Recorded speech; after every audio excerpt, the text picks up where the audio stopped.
quwwata illa billah. Salatu wassalamu ala rasulillah wa ala alihi wa sahbihi wa mawala. Wa nibidina azani Allah wa iyyakum. Alhamdulillah, puji syukur kehadirat Allah Subhanahu wa taala yang masih memberikan nikmat kepada kita sehingga kita bisa berkumpul, bertemu lagi di tempat ini dalam rangkaian acara mengaji, majelis ilmu, dan kita menggunakan risalah pilihan karya Syekh bin Baz yang berisi tentang fikih-fikih ibadah. Pada kesempatan pagi hari ini kita masuk di tema keutamaan puasa Ramadan yang mulai serta tentang beberapa hukum penting yang samar bagi sebagian orang. Dari Abdul Aziz bin Baz untuk kaum muslimin, semoga Allah membimbing kita semua ke jalan ahlul iman, dan semoga Allah memberikan pemahaman kepada kita semua terhadap sunnah dan Al-Quran. Amin. Assalamualaikum warahmatullahi wabarakatuh. Waalaikumsalam warahmatullahi wabarakatuh. Inilah nasihat singkat seputar keutamaan puasa Ramadan dan qiyamul lail dan fadilah berlomba-lomba untuk beramal sholih, serta penjelasan tentang beberapa hukum penting yang terkadang masih samar bagi sebagian orang. Saya kalau baca tulisan beliau kayak gini ini merinding loh.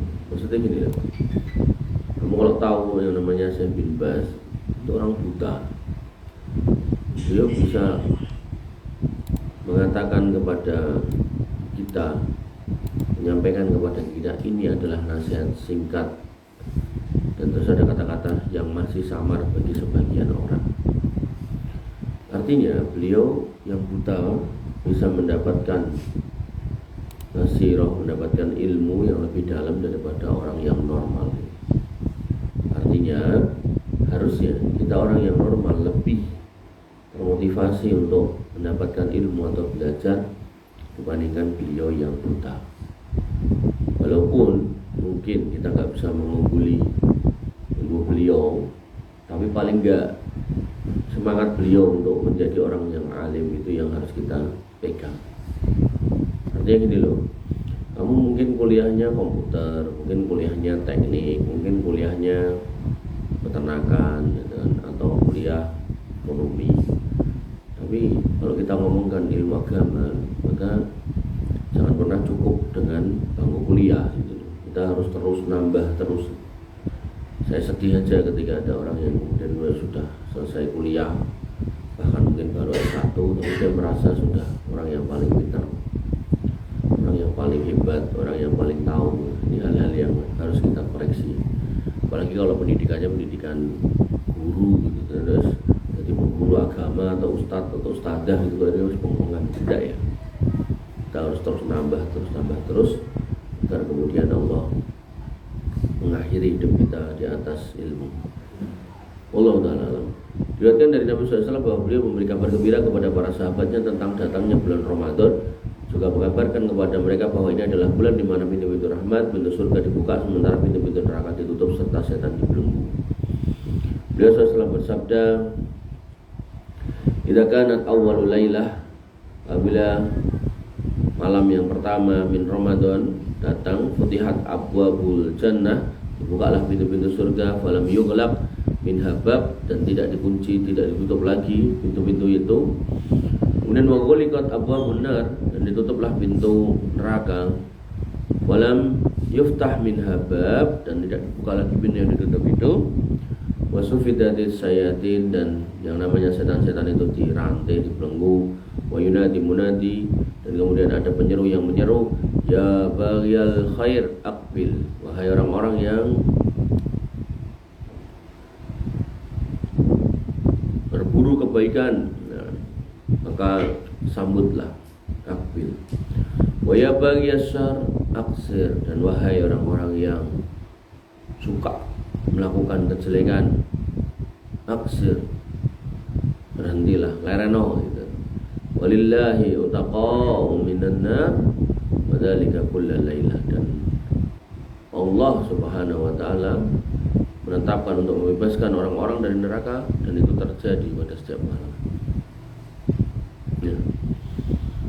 Rasulullah SAW kemudian bersabda, ja'akum syahrul Ramadan syahrul barakah. Telah datang kepada kalian bulan Ramadan, bulan yang penuh keberkahan. Yaghshakumullah, Allah menaungi kalian ar-rahmah dengan rahmat, wa yuhitul khotoya, dan kemudian menghapus dosa-dosa, wa yastajibu ad-du'a, dan kemudian mengabulkan doa-doa. Yang durullah ala tanafusikum fihi fayubahi bikum malaikatah, dan Allah melihat tanafusikum, kalian berlomba-lomba dalam beramal di dalamnya, fayubahi bikum malaikat, dan Allah membanggakan kalian di hadapan malaikat. Wa arullaha min anfusikum, dan kemudian Allah memperlihatkan kalian pada kalian khairan, kebaikan, fa inna syaqya, sungguhnya orang yang menyedihkan atau sengsara adalah orang yang man harrama fihi rahmatullah, yaitu orang yang diharamkan pada bulan Ramadan rahmat Allah. Kama ini orang yang mesaknya, orang yang menyedihkan, orang yang apes, orang yang rugi adalah orang yang ketika Ramadan datang tapi kemudian dia malah orang puasa, orang sholat. Ini orang yang kasihan hidupnya. Rasulullah SAW bersabda, man shoma Ramadan imanan wa ihtisaban, siapa yang puasa Ramadan dengan penuh keimanan dan berharap pahala dari Allah, ghufira lahu ma taqaddama min dambi, akan diampuni dosanya yang telah lalu. Wa man qama Ramadan imanan wa ihtisaban, dan siapa yang kemudian qiyamul lail pada bulan Ramadan dengan penuh keimanan dan kemudian penuh ihtisab gitu, ghufira lahu ma taqaddama min dambi, akan diampuni dosa-dosa yang telah lalu. Wa man qama lailatal qadri imanan wa ihtisaban, dan siapa yang kemudian mendirikan atau qiyamul lail pada Lailatul Qadar imanan wa ihtisaban, dengan penuh keimanan dan ihtisab, ghufira lahu ma taqaddama min dambi, akan diampuni dosa-dosa yang telah lalu. Kemudian sabda yang lain, kullu amal ibni Adam lahu, setiap perbuatan ibnu Adam itu untuknya atau miliknya. Al hasanatu bi asri amsalihha, dan satu kebaikan itu akan mendapatkan balasan 10 kali lipatnya, ila sab'i mi'ati fin, sampai 700 kali lipat, illa asyam, kecuali puasa. Fa innahu li wa ana ajzi bi, dan itu puasa itu untukku dan aku sendiri yang akan mengganjarnya.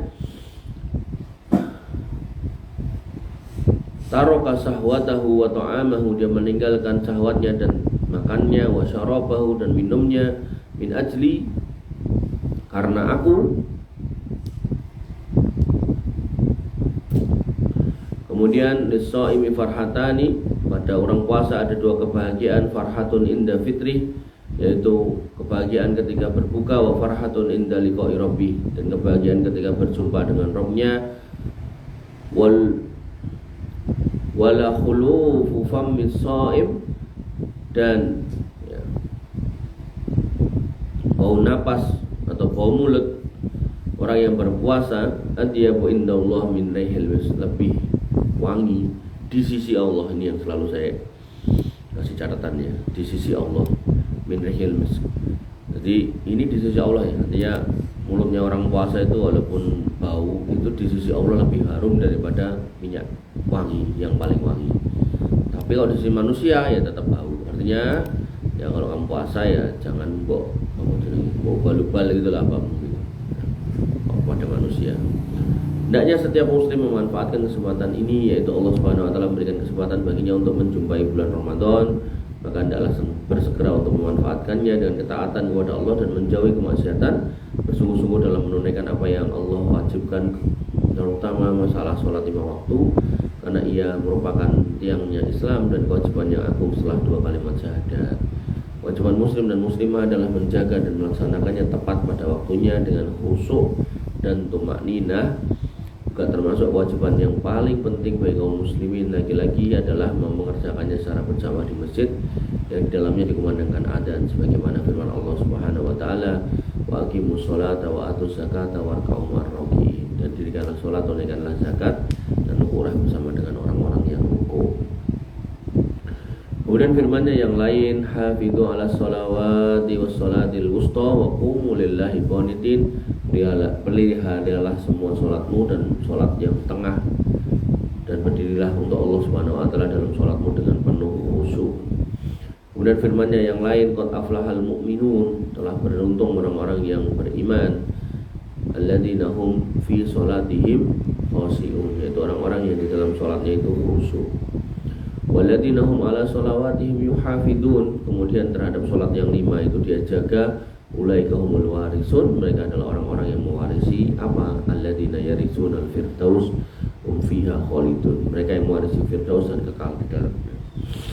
Nabi SAW bersabda, al-ahdul ladzi bainana wa bainahum, perjanjian antara kami dan mereka, orang-orang non-muslim, orang kafir, yaitu tarkis sholat, meninggalkan sholat. Faman tarakaha faqad kafara, siapa yang meninggalkannya dia telah kufur.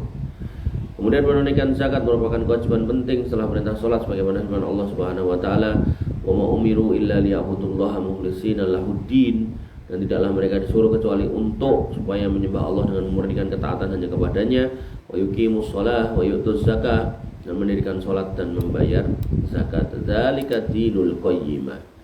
Kemudian firman Allah Subhanahu wa taala lagi, wa aqimus sholata wa atuz zakata wa atiur rasula la'allakum turhamun, dan dirikanlah sholat, tunaikanlah zakat, taatlah pada Rasul supaya kamu diberi rahmat. Allah Subhanahu wa taala telah menurunkan Al-Quran dan Sunnah melalui Nabi SAW. Untuk sunnahnya telah menjelaskan di dalamnya bahwa siapa yang tidak menunaikannya maka dia akan mendapatkan adab pada hari kiamat. Puasa Ramadan termasuk kewajiban yang penting setelah sholat dan zakat, syahadat, sholat, zakat, puasa, dan termasuk salah satu rukun Islam seperti yang disabdakan oleh Nabi SAW, bunyal Islamu ala khamsin, Islam itu didirikan atas 5 hal di rukun Islam. Syahadatu alla ilaha illallah, bersyahadat bahwasanya tidak ada ilah yang berada disembah selain Allah. Jadi persaksian bahwasanya la ilaha illallah ini mewajibkan seorang muslim ini meninggalkan semua sesembahan selain Allah. Jadi jangan kamu rajin tahlilan la ilaha illallah, tapi kemudian enak masalah sidik ning dukun, ya. Dodolan rapayu mulai pesugihan, itu tahlilnya enggak berguna. Ya. Afdhalul dzikri la ilaha illallah. Ya, betul. Nabi Musa pernah bertanya kepada Allah gitu. Minta diajarkan sebuah zikir yang belum pernah diucapkan atau dilakukan oleh manusia, kata Allah, ya, berzikirlah dengan menggunakan la ilaha illallah dalam sebuah hadis qudsi. Nabi Musa mengatakan, ya Rabbi, wahai Rabbku, ya, semua umatmu atau banyak umatmu melakukan ini gitu, membaca ini gitu. Allah mengatakan sepenuh bumi gede banget, banyak banget, ditaruh di 1 tahun timbangan dosa itu. Kemudian di timbangan satunya kalimat la ilaha illallah taruh situ, maka lakafathu, timbangan itu akan kalah dosa itu dengan kalimat la ilaha illallah. Ya, termasuk dalam hadis Bitokoh itu, ada orang yang punya dosa itu 99 gulungan dosa digelar, panjang sejauh mata memandang, dan dia sudah gampangannya wes putus asa gitu loh, dalam artian aku serane arepan untuk masuk surga. Tapi Allah mengatakan kamu gak akan didolimi gitu. Kemudian 99 gulungan itu ditaruh di daun timbangan. Kemudian Allah keluarkan satu kartu, yaitu la ilaha illallah, taruh di daun timbangan yang satunya, dan itu menyebabkan 99 gulungan itu terlempar dan dia masuk surga. Nah, maka yang harus kita pahami, ini tidak cuma sekadar ucapan gitu loh. Diucapkan tiap hari bagus, alhamdulillah, itu zikir yang paling bagus. Cuman ya tadi itu harus benar-benar dihayati kata-kata la ilaha illallah ini. Gak boleh seorang muslim melakukan kesyirikan sekecil apapun. Ya, nom-nom menjelok bintang jatuh, pengen donga, terus tanggal lahir piro, geger golek horoskop gitu kan. Itu gak benar semuanya, ya. Kemudian ada apa? Suara-suara burung, ya. Wah, ini bakal entuk iki, bakal entuk kuwi. Luar rumah ada ular itu gak jadi, ngopo tak sial itu. Semua ini ya toh, adalah satu keadaan yang kemudian mencederai akidah, yang itu enggak sinkron dengan la ilaha illallah.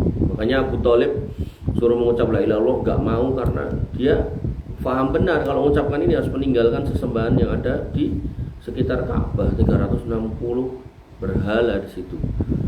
Makanya nggak mau dia. Ya, jadi orang dulu tuh paham benar kalau ngomong la ilaha illallah itu kudu ninggal gitu, tapi orang sekarang nggak paham. Ya, dikira la ilaha illallah gitu, tapi baru kuwi jalan-jalan ning kuburan. Ya, maka ini yang harus kita pahami, jangan sampai kita nggak paham ya. Wa anna Muhammad Rasulullah, ini juga penting ya, dan bahwasannya seorang muslim itu harus bersyahadat bahwasanya Muhammad itu Rasulullah. Dan termasuk konsekuensi dari bersyahadat bahwasanya Muhammad Rasulullah adalah bahwasanya tasdiqu fima akhbar gitu. Kita membenarkan semua yang beliau kabarkan gitu kan. Wa ta'atuhu fima amar, dan kita menaati semua yang beliau perintahkan. Kemudian wa alla yu'badallah illa bima syara'a gitu. Dan tidak kemudian menyembah Allah kecuali dengan yang beliau syariatkan. Banyak orang-orang yang kemudian melakukan ritual tapi kemudian ditanya dalilnya apa, gak dalil-dalilan. Pokoknya cangkem gue.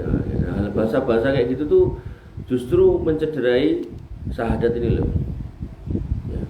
Jadi ketika ada orang bertanya dalilnya apa, atau kamu melakukan ini dasarnya apa, itu karena sayang gitu. Jangan sampai kita kemudian ya mengamalkan sesuatu yang nggak ada contohnya, mengaku-ngaku itu datang dari Nabi SAW. Bahkan Nabi sudah mengingatkan, man kadzdzaba alayya muta'ammidan falyatabawa maq'adahu minan nar. Hati-hati loh, kamu beramal nggak ada dasare, terus kamu ngomong ini ajaran Islam gitu kan. Nanti di akhirat sudah disiapkan tempat duduk dari neraka. Sampai ada ustadz sekitar sini ngomong, mosok maca sholawat tuh mlebu neraka. Loh, bukan baca sholawatnya yang mlebu neraka, tapi ketidaktaatannya pada sunnah ini loh yang menyebabkan seseorang itu kemudian bisa masuk neraka. Ya. Jadi yang harus kita pahami adalah bukan bacaannya, bukan wiridnya, bukan zikirnya, ya, bukan baca Qur'annya, tapi caranya. Nah, ini yang kemudian Nabi tegaskan, man amila amalan falaisa lahu amruna fahuwa raddun. Siapa yang beramal yang enggak pernah kami contohkan maka tertolak. Sehingga Islam itu penak gitu loh. Enek dalil mangkat, enek dalil ya wis ngono, enggak usah kemudian ditambah-tambah ya aneh-aneh. Kemudian setelah itu wa iqamis shalah. Seorang muslim harus sholat, gak ada gunanya kita kaya gak sholat, gak ada gunanya kita punya kedudukan gak sholat. Wa ita'uz zakah, dan kalau emang ada harta ya maka kita bayar zakat. Ada zakat fitrah, ada zakat mal gitu kan, maka sesuai dengan timingnya. Wasum Ramadan, dan berpuasa di bulan Ramadan. Wa hajjul bait, dan kemudian berhaji di Baitullah Al-Haram. Hendaknya seorang muslim menjaga puasa ya mulai dari hal-hal yang Allah haramkan, baik perkataan maupun perbuatan, karena tujuan puasa adalah mentaati Allah, mengagungkan kesuciannya, mengendalikan nafsu dari penyelewengan terhadap Rabb-nya, membiasakan sabar dari apa yang Allah haramkan, dan bukanlah maksud puasa itu sekedar meninggalkan makan minum serta hal-hal yang membatalkannya. Nabi SAW bersabda, "Asyamu junnah fa idza kana yaumu shaumi ahadikum fala yarfus wala yashab." Puasa itu adalah perisai. Jika telah datang hari puasa di antara kalian, janganlah berbuat arrofas itu, yarfus, yaitu berbuat yang keji-keji, jorok-jorok, wala yashab, dan janganlah kemudian berbuat keributan, padu, duru-duran, caci maki gitu kan. Fa insabahu ahadun, kalau ada orang yang kemudian mencelanya, mencacinya, menghinanya, au qatalahu, atau ngejak gelut, falyaqul inni shaim, maka katakanlah aku sedang puasa. Kemudian dalam hadis yang lain dikatakan Nabi SAW bersabda, man lam yada' qaula zur, siapa yang kemudian tidak meninggalkan perkataan dusta saat puasa, wal amal lebih, dan amal-amal kedustaan, wal jahlu, dan kebodohan, ya, poso-poso main remi dan seterusnya, falaisa lillahi hajah, maka Allah Subhanahu wa taala enggak butuh fi ayyata atau amhu wa syarabah, tentang orang ini dalam hal meninggalkan puasa dan makannya.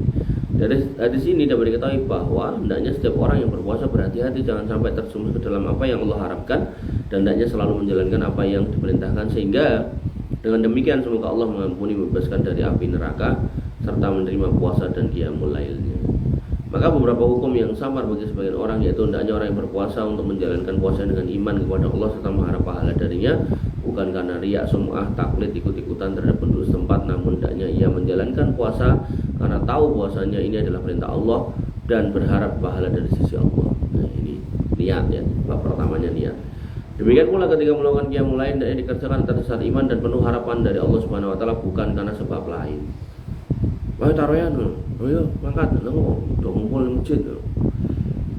Silakan kamu ke masjid kumpul dengan temanmu, tapi pastikan kamu bukan tarawih karena pengen ketemu temanmu, tapi karena mengharap pahala Allah Subhanahu wa taala.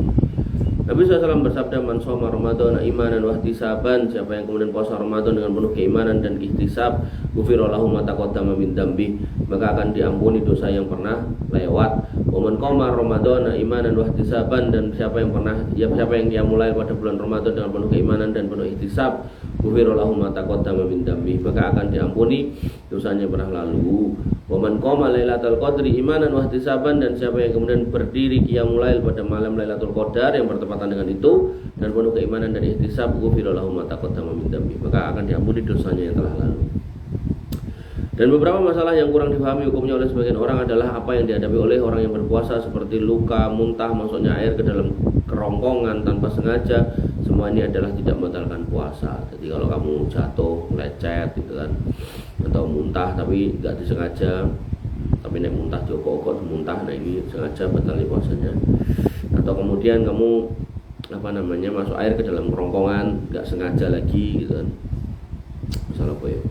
Misal kamu menyelamatkan orang yang tenggelam, tiba-tiba kamu pas menyelamatkan itu ngelok banyu, nah, maka itu tidak membatalkan puasa. Namun siapa yang sengaja muntah maka puasanya batal, sebagaimana sabda Nabi SAW, man dara'ahul qai, siapa yang muntah fala qada'a alaih, maka tidak ada qada'. Nanti dalam riwayat lain man ghalabahul qai, siapa yang muntah nggak sengaja, nggak ada qada'. Wa man istaqa'a, sengaja bikin muntah, fa alaihil qada', dia wajib qada'. Masalah lain yang juga terjadi tengah masyarakat dalam mengakhirkan mandi janabah sampai munculnya terbit fajar. Jadi sampai ada subuh kok belum mandi junub, itu juga sebagian wanita yang mengakhirkan mandi dari haid dan nifas sampai terbit fajar. Jika telah suci sebelum fajar, maka wajib baginya puasa. Nah, ya, kalau sucinya sebelum fajar ya. Jadi sebelum adzan subuh itu sudah suci, maka dia wajib kemudian melanjutkan puasa dan tidak masalah mengakhirkan mandi sampai terbit fajar. Namun tidak boleh mengakhirkan mandi sampai terbit matahari, karena ia harus sholat subuh sebelum terbit matahari. Demikian pula bagi orang yang junub tidak boleh mengakhirkan mandi sampai terbit matahari. Dia wajib segera mandi untuk sholat subuh sebelum terbit matahari, dan bagi kaum laki-laki hendaknya bersegera mandi agar tidak tertinggal sholat subuh berjamaah. Jadi walaupun pas adzan masih boleh dalam keadaan junub, tapi ya segera mandi karena harus sholat subuh gitu loh. Hal-hal yang tidak membatalkan puasa adalah cek darah. Darah diambil buat cek darah boleh. Suntik yang tidak diniatkan untuk masukkan makanan, jadi suntikan apa nih ya, suntikan misalnya antibiotik itu boleh, atau vaksin boleh. Namun jika hal itu dilakukan di malam hari, maka itu lebih baik jika keadaan yang memungkinkan, tidak sombong baik. Sebagaimana sabda Nabi SAW, tinggalkan apa yang meragukanmu kepada apa yang tidak meragukan. Maka siapa yang kemudian menjaga diri dari subhat, maka dia telah menyelamatkan agama dan kehormatannya. Waman ittaqa fi subhati faqad ittaqa bidinihi wa irdihi. Siapa yang kemudian menjaga dirinya dari subhat, maka dia telah menjaga atau menyelamatkan dirinya dan agamanya. Maka ada beberapa masalah di mana hukumnya sudah jelas bagi sebagian orang, yaitu tidak tumaninah dalam sholat, baik sholat fardu maupun sunnah. Saya bin Basurung pernah tekan Indonesia harus ngomong gini. Jadi kalau kamu sholat tarawih tapi kebut itu ya nggak sah sholatmu. Hadis Nabi SAW menjelaskan bahwa tumakninah adalah ya, termasuk rukun sholat, maka tanpanya sholat menjadi nggak sah. Tumakninah adalah tenang dan khusyuk, tidak buru-buru sampai semua tulang kembali pada posisinya semula. Jadi rukuk ya sampai rukuk tenanan, sujud sampai sujud tenanan. Maka banyak orang yang menjalankan sholat tarawih di bulan Ramadan sementara mereka tidak menyadari atau tidak tumakninah, bahkan ini loh, mereka seperti burung mematuk makanan. Orang alim tuh kayak gitu loh. Jadi belum pernah sampai sini tapi bisa ngomong kayak gini. Dan itu ya pas bener. Wah, tuk tuk tuk tuk tuk. Allah akbar, amin. Allah akbar, waladhdallin, amin. Ya Allah. Salat seperti ini jelas batil dan pelakunya tidak mendapatkan pahala, bahkan berdosa. Ya. Makanya saya nasihati kalian Ya kalau ada jamaah seperti itu ora usah melu gitu. Mbok kuwi sekampung salat ning kono pindah dari masjid lain gitu. Ya, termasuk ya masalah yang kurang dipahami oleh sebagian orang. Mereka menyangka bahwa sholat tarawih tidak boleh kurang dari 20 rakaat. Dan sebagian menyangka tidak boleh lebih dari 11 rakaat atau 13 rakaat. Ini adalah keyakinan salah yang menyelisih dalil. Jadi mau berapa rakaat aja silakan gitu loh. Jadi nggak usah kemudian sing 11 rakaat ngomong sing 23 salah atau sebaliknya sing 23 ngomong 11 salah gitu. Sing bener siapapun sholat 11 atau 23 padha wae, sing bener sing penting tumaknina. Nah, artinya gini loh. Nek 11 selesai dalam waktu setengah jam, 23 kok selesai dalam waktu 5 menit gitu kan. Maka ya luwih apik 11 gitu. Paham ora? Tapi kalau kemudian 23 ini selesai dalam waktu sejam atau 2 jam, 11 selesai dalam waktu setengah jam atau 1 jam, ya 23 lebih baik gitu. Karena pada prinsipnya jumlahnya yang banyak itu lebih baik. Tapi nek banyak nek ngebut ya mendingan sithik wae gitu loh. Makanya saya selalu katakan ya kalau bisa kalian tuh di luar Ramadan ya sholat sholat tahajud walaupun cuma 2 rakaat tambah 1 witir nggak apa-apa gitu loh ya, jangan kemudian malah blas. Jadi bangun itu sebelum adzan, bangun wudu ya toh, sholat 2 rakaat tambah 1 witir, ndongakno wong tuwa, ndongakno keluarga, ndongakno kowe dhewe gitu loh ya. Dan terkait minta jodoh sekalipun ya kalau bisa tuh doa terus dari sekarang gitu. Karena kalau kamu tahu Nabi Musa itu berdoa minta dikalahkan dari Fir'aun, dimenangkan dari Fir'aun gitu. Dan Allah menjawab doanya, iya tak kabul gitu. Tapi terjadinya 40 tahun kemudian loh. Jadi kamu minta jodoh sekarang dikasihnya 40 tahun lagi kan yo. Konten ini ra kesuwen gitu loh. Tapi nek nanti nunggu lulus nanti kan 4 tahun nih. Terus kamu ndonga, kayak ini 40 tahun kah? Berarti kan 44 tahun kamu. Enggak ya, jangan sampai segera gitu. Hadis sahih dari Rasulullah SAW telah menjelaskan bahwa sholat malam itu longgar dan tidak ada batasan jumlah tertentu. Diriwayatkan beliau sholat malam 11 rakaat dan kadang 13 rakaat, bahkan juga terkadang kurang dari itu baik di bulan Ramadan dan selainnya. Ya, ketika beliau ditanya tentang sholat malam, maka beliau menjawab sholat malam itu 2 rakaat dan jika kamu khawatir masuk waktu subuh maka laksanakan sholat witir 1 rakaat. Beliau tidak membatasi jumlah rakaat tertentu baik di bulan Ramadan atau selainnya. Oleh karena itu para sahabat pada masa khilafah Umar ada yang sholat 23 rakaat. Dan terkadang sebagian sholat 11 rakaat. Semua itu diriwayatkan dari Umar radhiyallahu anhu dan dari sahabat lainnya pada masa itu. Sebagian ulama salaf sholat di malam di bulan Ramadan 33 rakaat dan witir 3 rakaat. 33 rakaat. Sebagian mereka sholat 41 sebagaimana diriwayatkan oleh Syekhul Islam Ibnu Taimiyah dan lainnya dari para ahli ilmu. Beliau juga menjelaskan tentang adanya kelonggaran dalam masalah ini. Beliau menjelaskan bahwa yang paling afdal bagi yang bacaannya panjang, rukunya panjang, sujudnya panjang, maka hendaknya mengurangi jumlah rakaatnya. Namun bagi orang yang bacanya pendek, ruku serta sujudnya pendek, untuk menambah jumlah rakaatnya ini adalah yang dimaksud oleh perkataan Ibnu Taimiyah. Jadi gini loh, kamu kalau kemudian bacaanmu surat-surat pendek, maka rakaatnya ditambah banyak biar total akumulasinya lama. Tapi kalau bacaannya surat-surat panjang, ya sholatnya nggak usah banyak-banyak rakaatnya. Misal 11 tapi bacanya rakaat pertama Al-Baqarah, gitu, rakaat kedua Al-Imran gitu kan. Maka 11 rakaat itu sudah cukup gitu. Makanya harus kita pahami intinya ya, sholat malam itu panjang totalnya gitu. Nah, tinggal pembaginya adalah rakaatnya. Nek bacaanmu pendek-pendek, ya. Maka yang harus kamu lakukan adalah ketika bacaanmu pendek, maka jumlah rakaatnya diperbanyak. Nah itu kemudian jadi fitnah di masyarakat, ya, mergo sing makmuman wong tuwek-tuwek, gitu, orang sepuh-sepuh, ya maka ya sholatnya nggak usah lama-lama, nggak apa-apa, itu sunnah. Kamu nggak sholat tarawih juga nggak apa-apa sebenarnya. Tapi kalau nggak sholat tarawih terus nggak ngapa-ngapain, ya bener sholat tarawih kan gitu. Dan barang siapa yang meniti sunnah Nabi SAW, maka yang paling afdal dari jumlah rakaat tersebut adalah 11 atau 13 rakaat baik di bulan Ramadan maupun selain Ramadan. Karena sesuai dengan apa yang sudah dikerjakan oleh Rasulullah SAW. Selain itu hal ini lebih ringan bagi mereka serta lebih mendekati kekhusyuan dan tumaninah. Namun tidak mengapa bagi orang yang mau nambah rakaat tersebut. Jadi memang Nabi SAW itu paling sering 11 rakaat. Tapi kamu kalau membaca sholat tahajudnya Nabi, bacaannya itu panjang-panjang sampai kakinya bengkak. Ini menunjukkan bahwasanya 11 rakaat yang bacaannya panjang-panjang. Dan yang afdal bagi orang yang sholat malam bersama imam tidak keluar sebelum imam selesai, sebagaimana sabda beliau SAW, inna rajula idza qama ma'al imam hatta yansharif kataballahu lahu qiyamal lailah. Maka seorang yang sholat bersama imam sampai selesai, maka Allah akan menuliskan baginya pahala sholat semalam suntuk.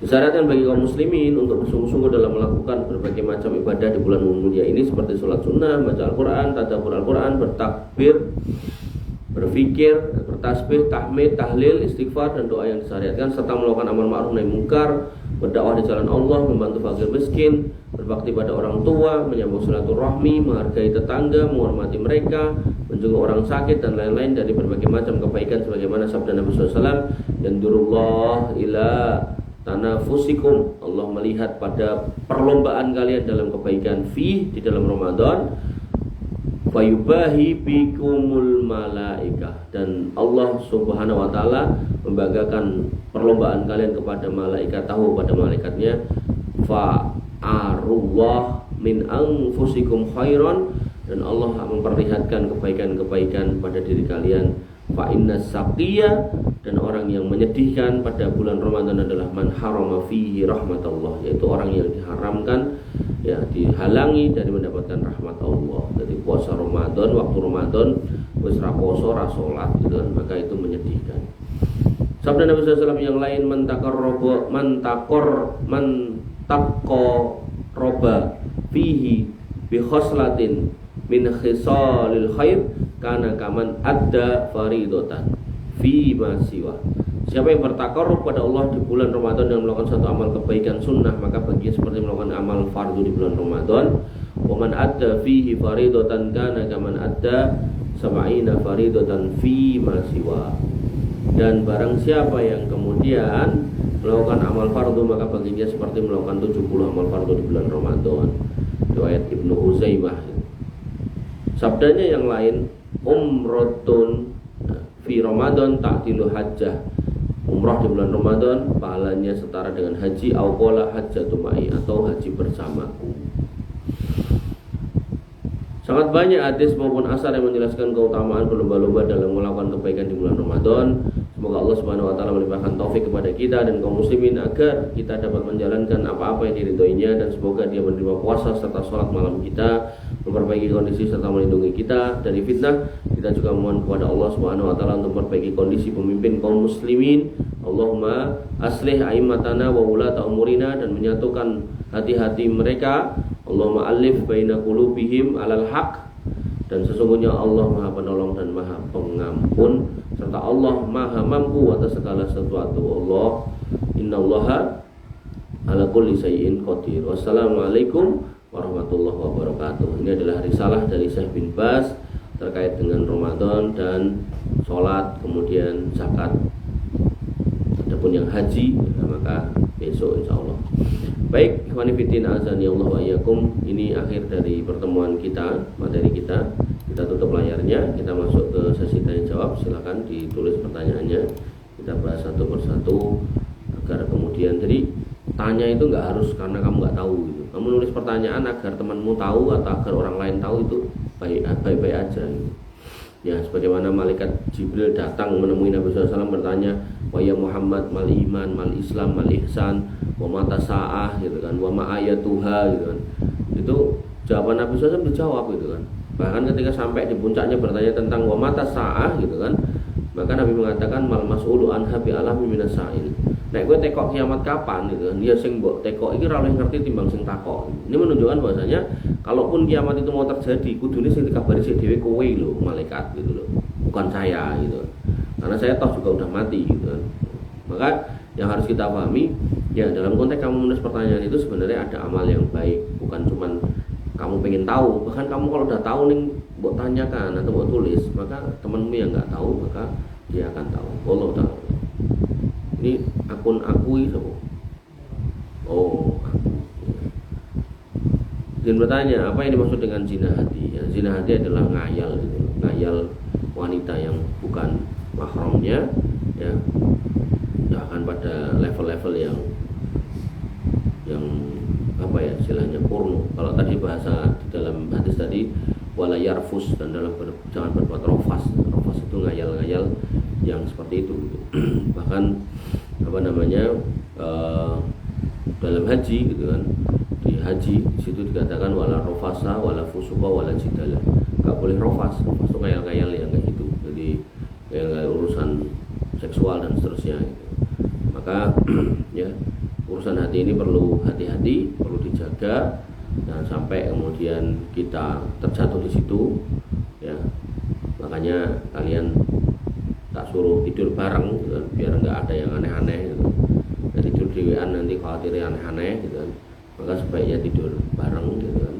Dan kemudian kalau memang sudah tiba saatnya, artinya sekolahmu sudah selesai atau mungkin sekolahmu belum selesai tapi kamu sudah bisa punya usaha, bisa cari nafkah gitu, menafkahi dirimu dan orang lain, maka menikah itu lebih menyelamatkan hati ya. Karena nanti dalam sebuah hadis Nabi SAW mengatakan, kalau kamu sebagai laki-laki keluar rumah kemudian melihat yang membangkitkan syahwatmu, gairahmu, maka pulanglah temui istrimu karena dia punya apa yang dimiliki yang kamu lihat di jalan tadi ya. Dan itu sekarang di jalan itu luar biasa gitu ya. Jadi ya segitulah, pokoknya tidak tak jelas gitu. Jadi kalau dulu atau pendek itu ya sampai lutut gitu kan, sekarang wah, pupune setengah aja munggah meneh gitu loh. Jadi yang harus kita pahami adalah sekarang tuh di jalan tuh udah luar biasa. Makanya seorang yang beriman dia harus kemudian pertama menjaga dirinya untuk tidak membuka aurat, kemudian yang kedua menjaga matanya juga untuk kemudian tidak memandang-mandang yang seperti itu, sehingga hanya melampiaskan urusan syahwatnya pada tempat-tempat yang benar gitu kan ya. Dan semua ini berawal dari hati, mata, hati, tangan, dan nanti terakhir adalah kemaluan yang membenarkannya, membenarkan atau mendustakannya. Jadi kemaluan itu ya ada yang levelnya parah ya berzina, yang levelnya di bawahnya ya melakukan penyimpangan seksual dalam konteks onani, masturbasi. Nah itu kesalahan juga, itu nggak boleh. Maka ini harus kemudian dijaga, zina hati ini jangan sampai kemudian terjadi. Dan memang hukumnya juga nggak kayak orang kalau berzina pakai kemaluannya gitu, tidak kemudian kena hukum rajam segala macam, enggak ya. Jadi ini zina hati ya dosa, tapi ya dosa yang mengkhawatirkan. Kalau terus-terusan ini membahayakan. Wallahu ta'ala alam. Dan selanjutnya ketika kencing dalam posisi duduk itu rasanya sudah bersih, pas berdiri kerasa banget netes, itu bagaimana gitu kan. Maka dalam sebuah hadis Nabi SAW mengatakan terkait orang yang buang air kecil, maka begitu sudah selesai ambil air atau di tangan kemudian percikan ke area kemaluan. Nah, maka ketika ada rasa seolah-olah, maka dihapus dengan was-was, dengan menghapus was-was yaitu dengan diperciki. Maka ketika kamu lihat area yang dekat dengan kemaluan itu kok basah, maka penghapus was-wasnya adalah basahnya mergo tak perciki. Itu ada hadisnya ya. Jadi itu cara kemudian menghapus was-was. Jadi itu was-was syaitan ya. Artinya kalau emang benar-benar udah cebok ya udah itu loh. Kemudian ben gak was-was diperciki itu tadi. Tapi nek kemudian genah rong cebok atau genah ngompol, genah netes-netes ya genah itu pipis ya. Jadi ya ganti celana segala macam lah gitu. Allah Ta'ala alam. Kemudian pertanyaan selanjutnya, apabila ada pasutri yang melakukan jima di siang hari bulan Ramadan maka akan terkena kafarat, yaitu salah satunya berpuasa 2 bulan berturut-turut. Apakah kafarat itu berlaku pada keduanya atau pada salah satunya ya? Dan apabila tidak mampu apakah boleh memilih kafarat yang lain ya? Berlaku pada dua-duanya kalau dua-duanya menghendaki. Tapi kalau kemudian salah satunya yang menghendaki, pihak yang lainnya terpaksa menuruti, maka hanya berlaku pada salah satu yang memicu gitu. Nah, adapun kemudian apakah bisa memilih? Bisa ya. Karena pada kisah sahabat yang melakukan pelanggaran itu, beliau suruh puasa 2 bulan berturut-turut, beliau mengatakan, "Loh, ini Ramadan aja saya nggak sanggup" gitu kan. Maka kemudian Nabi SAW merintahkan untuk memberikan makan 60 orang miskin. Jadi kemudian dia mengatakan bahwasanya saya bahkan orang yang paling miskin gitu. Kemudian Nabi tersenyum dan masuk ke rumah mengambil sejumlah kurma dan diberikan kepadanya, nih bawa pulang buat ngasih makan keluarga. Ya, bahwasanya hukum dalam Islam itu memang ada, tapi kemudian penerapannya, perlakuannya sesuai dengan kesanggupan. Nanti kalau emang nggak sanggup, bisa diturunkan ke bawahnya sampai yang sanggup. Bahkan orang itu untuk ngasih makan orang lain atas dosanya, untuk menebus dosanya, dia nggak sanggup, maka dikasih makan Nabi SAW.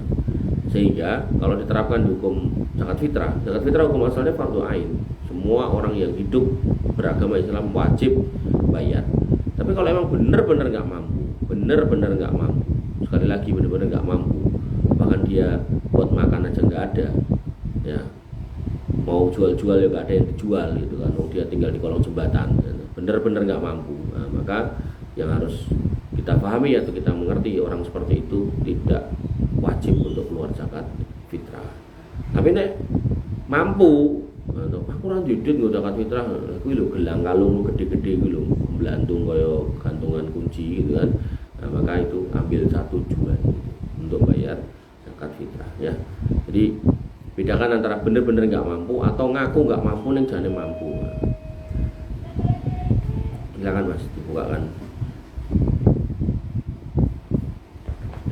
Dan selanjutnya, Assalamualaikum. Waalaikumsalam. Saya bertugas di kantor di bagian konsumsi. Tugas saya memberikan makan siang untuk berbagai kegiatan di kantor. Biasanya saya pengen makan lewat aplikasi hijau. Biasanya kalau pesanan kita banyak suka dapat diskon. Nah, yang saya ingin tanyakan, bolehkah uang diskonnya sebagian 5.000, 10.000 saya kasihkan ke abang ojolnya. Nah, pertanyaannya, ini kantor duit siapa? Kalau duit kantor, ya toh, maka tanyakan sama yang punya kantor atau bos di kantor. Siapa? Norma itu kali. Suruh ke atas disiapin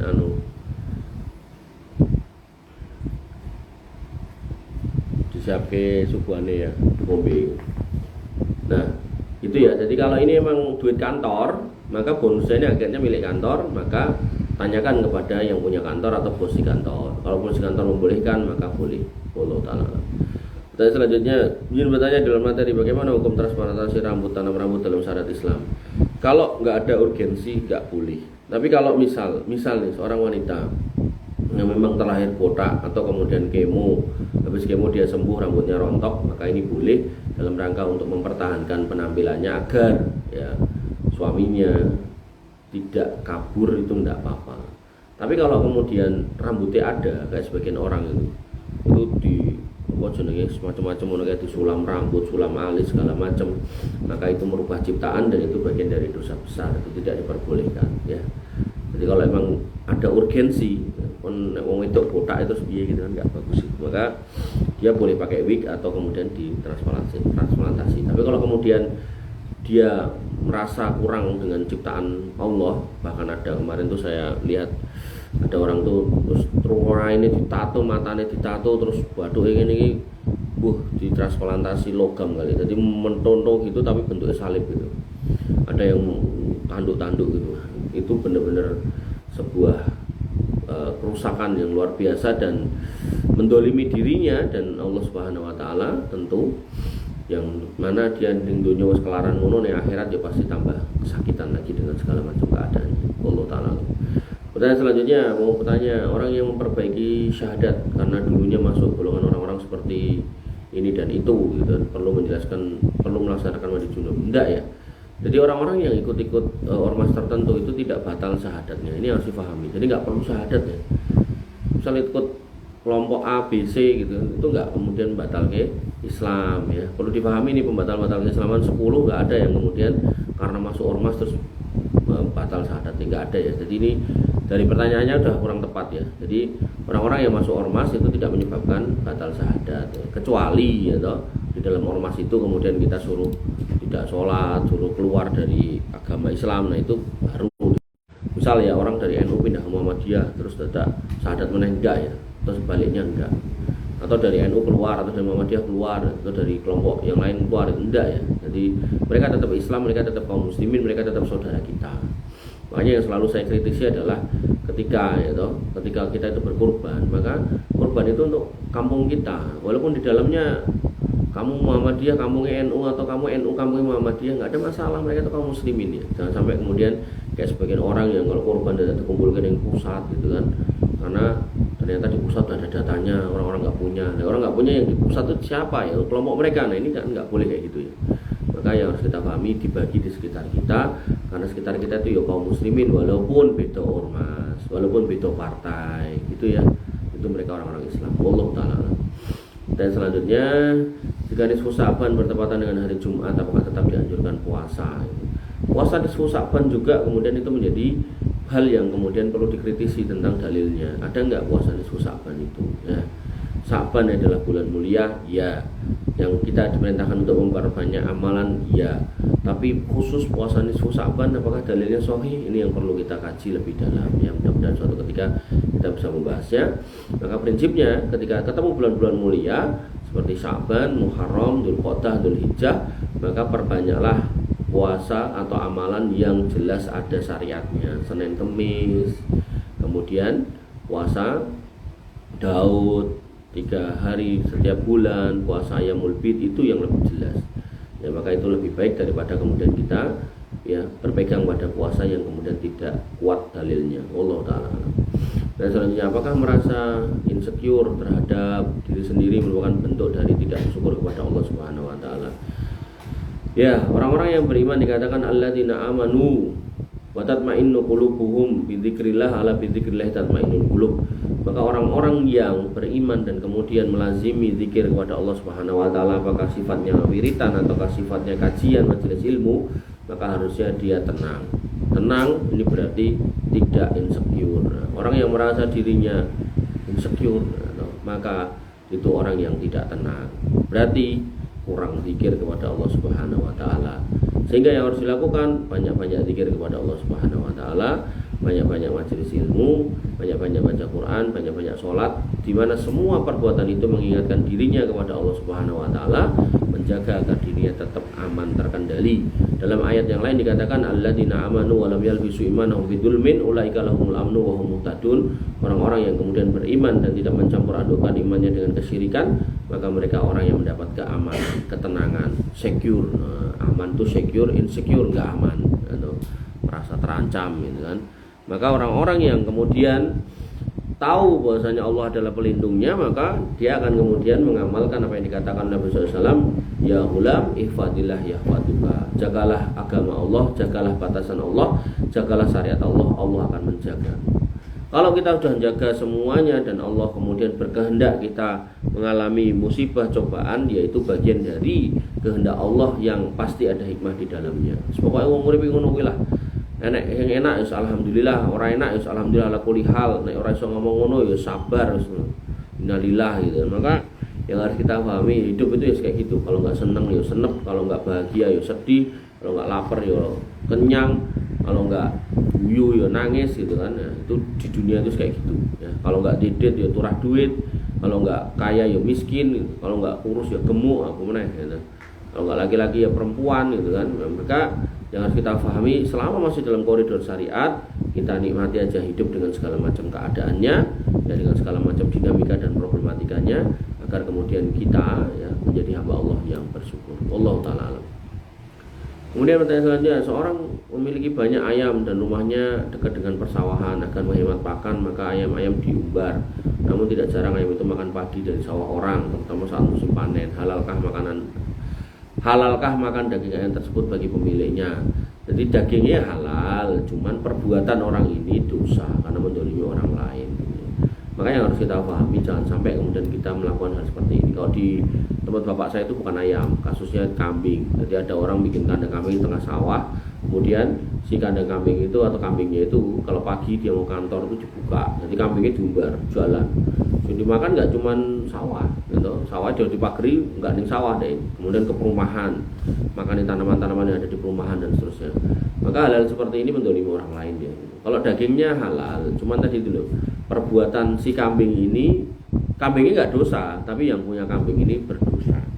Nah kalau kambing ini dijual ya kan, maka hartanya bisa menjadi harta yang haram karena dagingnya tumbuh dari kedoliman. Maka yang harus kita pahami, jangan sampai kita mendolimi orang lain ya, walaupun soal urusan perayaman dan seterusnya. Jadi ya situlah gitu. Jadi pengen menghemat tapi kemudian mencederai, melukai orang lain, mendolimi orang lain, itu bukan termasuk adab atau akhlak dari seorang muslim. Wallahu ta'ala alam.